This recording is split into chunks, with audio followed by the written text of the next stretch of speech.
হাদিসে পাকের অর্থ হযরত হুযায়ফা ইবনে ইয়ামান রাদিয়াল্লাহু তাআলা আনহু হইতে বর্ণিত আছে যে নবী করিম সাল্লাল্লাহু আলাইহি ওয়াসাল্লাম ইরশাদ করিয়াছেন, মুমিন যখন মুমিনের সহিত সাক্ষাৎ করে তাহাকে সালাম করে এবং তাহার হাত ধরিয়া মুসাফাহা করে, তখন উভয়ের গুনাহ এমন ভাবে জড়িয়া পড়ে যেমন বৃক্ষ হইতে পাতা জড়িয়া পড়ে।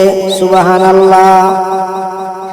অন্য হাদিসে হযরত সালমান ফারসি রাদিয়াল্লাহু তাআলা আনহু হইতে বর্ণিত আছে যে নবী করিম সাল্লাল্লাহু আলাইহি ওয়াসাল্লাম ইরশাদ করিয়াছেন, মুসলমান যখন আপন মুসলমান ভাইয়ের সহিত সাক্ষাৎ করে ও তাহার হাত ধরিয়া লয় অর্থাৎ মুসাফা করে, তখন উভয়ের গুনাহ এমন ভাবে জড়িয়া পড়ে যেমন প্রবল বাতাস চলার দিন শুকনা ঘাস হইতে পাতা জড়িয়া পড়ে। সুবহানাল্লাহ। এবং উভয়ের গুনাহ মাফ করিয়া দেওয়া হয়, যদিও তাহাদের গুনাহ সমুদ্রের ফেনা পরিমাণ হয়। সুবহানাল্লাহ। অন্য হাদিসে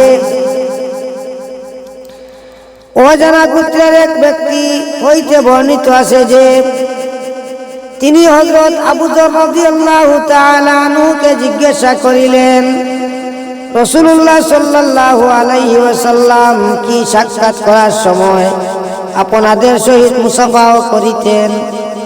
তিনি বলিলেন, আমি যখনই রাসূলুল্লাহ সাল্লাল্লাহু আলাইহি ওয়াসাল্লামের সহিত সাক্ষাৎ করিয়াছি, তিনি সর্বদা আমার সহিত মুসাফা করিয়াছেন। একদিন তিনি আমাকে ঘর হইতে ডাকাইলেন, আমি তখন নিজ ঘরে ছিলাম না।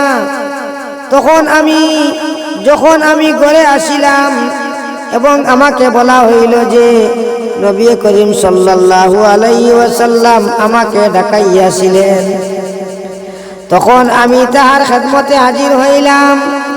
এই সময় তিনি আপন চৌকিতে বসিয়াছিলেন। তিনি আমাকে জড়াইয়া ধরিলেন। তাহার এই মুআনাকা কতই না ভালো ছিল। সুবহানাল্লাহ। আল্লাহ পাক পরওয়ারদিগার আলমে আমরা আমলের তৌফিক দিক। আমিন।